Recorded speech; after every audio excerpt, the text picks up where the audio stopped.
ada rasa nggak enak dan tanggung jawabku berarti besar sekali. Iya, karena itu uang, bukan Iya, dan uang uang lo dia gitu ya. kan. Aku pengen dia juga aware biar kita sama-sama enak lah. Cuma di titik dia bener-bener nggak mau, ya udah aku jadi report aja. Misalnya kayak dia lebih ke arah gue bisa nggak beli ini. Lanjut. Iya, aku bilang kayaknya kalau ini di-consider dulu deh.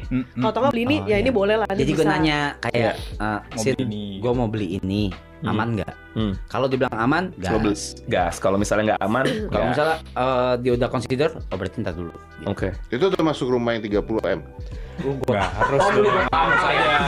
Enggak. 3 orang nih. Nggak semahal itu om. Tinggal gue doang yang belum ditampar. Kagak. Gimana caranya ya? Mau ikutan.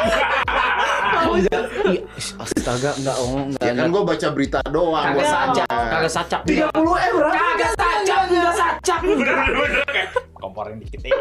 Enggak sacak, enggak. Pengen ditampar ya.